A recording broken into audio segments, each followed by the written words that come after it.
പ്രത്യാശ എന്താണ്?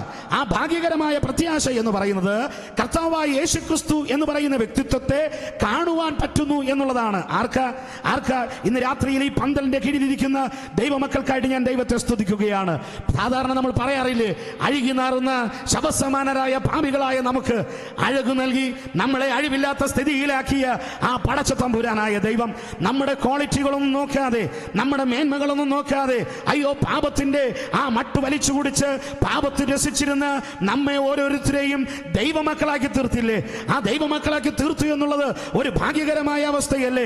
ആ ദൈവമക്കളാക്കി തീർത്തു എന്ന് മാത്രമല്ല, അവിടെ കൂടെ നിർത്താൻ പറ്റുകയില്ല.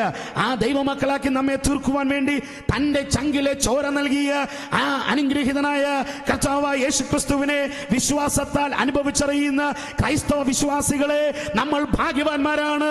നമുക്ക് ഭാഗ്യകരമായ ഒരു പ്രത്യാശയുണ്ട്. കാരണം താമസിക്കാതെ നമ്മൾ ഈ കർത്താവിനെ കാണാനായിട്ട് പോകുക.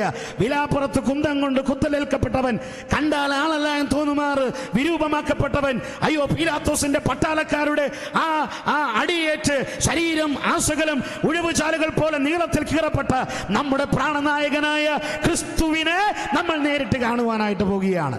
അതുകൊണ്ടാണ് പൗലോസ് അപ്പോസ്തലൻ തീത്തോസിനോട് പറയുന്നത്, ഇത് ഭാഗ്യകരമായ പ്രത്യാശ.